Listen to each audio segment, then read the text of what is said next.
Now, let's talk a little bit more about the Starks and more problems for the Starks. We got a returning Stark this week. We did. A lot of people were speculating that the gift that was in the promo would be Rickon.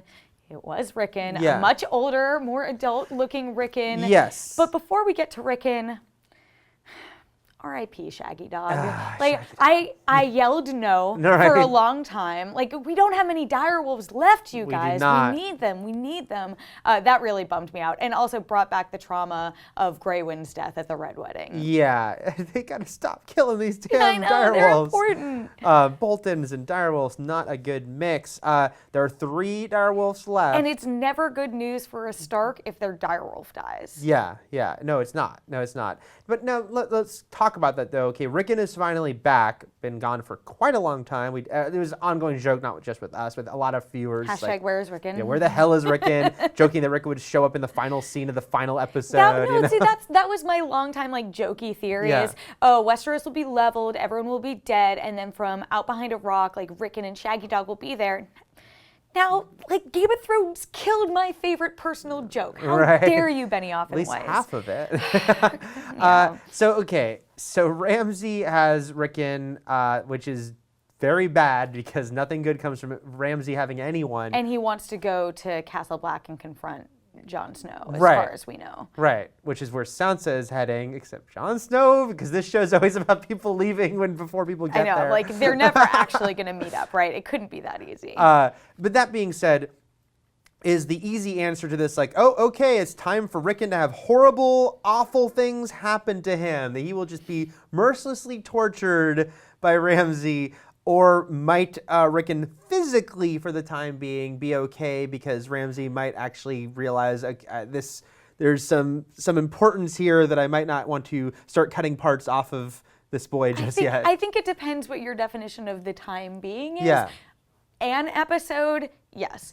The end of the season, I don't think we could be so lucky. Yeah. And we know that Ramsay has gone off the deep end. He is not the most politically savvy character. He is just getting what he wants by brute force. This is unless Jon can come and rescue Rickon or something, find out that Rickon is there and come back in time to get him, I don't see how this ends well for him. I do wonder on a storytelling level, and I am hardly someone who's oh no, violence and gore, but I do think we're hitting a threshold where Ramsay's actions just become repetitive and you become almost desensitized to what he's doing. We are coming out of a week where the week before, where he fed his stepmother and baby brother to dogs. We did see a very icy flayed man in this episode as well. Yeah. Sort of an establishing shot. Right. So I don't know how much more I think, I would even say I'd want to see, at a certain point, Ramsay, either some different sort of layers need to be there for Ramsay, or just the comeuppance that we're all kind of hoping for at some point. At least one person in the comments is going to laugh at you for saying layers associated with Ramsay. Yeah. We have to see the layers below his skin. It's sort of an interesting lose-lose situation, though, because Ramsay in the books, and Vulture ran a great piece a couple weeks ago detailing this, Ramsay in the books actually is worse than Ramsay in the show. He makes wolves rape his bride, he makes Theon have sex with her, he starves people, makes them eat their own, appendages and things like that. So he's really messed up, and you really can't get away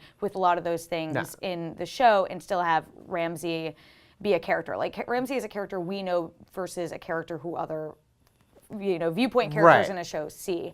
Because of that, because they're constrained to only doing a couple of different variations of evil Ramsay, it does end up feeling repetitive. We get it. He's terrible. At the same time, maybe if they don't do something like that, we think, oh, maybe he'll go easy on Rickon, and there's instead Rickon just dies a terrible death the next episode. Yeah. So I don't know. I don't know what there is to do with Ramsay other than I don't see him getting through this season. I think by the time we get to the last 1 or 2 seasons, the focus is going to be entirely on the Night's King and the White Walker threat, and Ramsay is going to be the last big, villainous threat. Human. Right. Yeah, I get it. threat. Dorne, there's bad stuff. Lannister's bad stuff. Ramsay is a huge threat, and I just see him getting killed. Because it's not like Cersei or any of these characters where okay, we see a different side of them, even though they do despicable things. Right. Just no, Ramsay's got to go at a certain point. So, fingers crossed for you, Rickon. Hope you can make it through with all your fingers.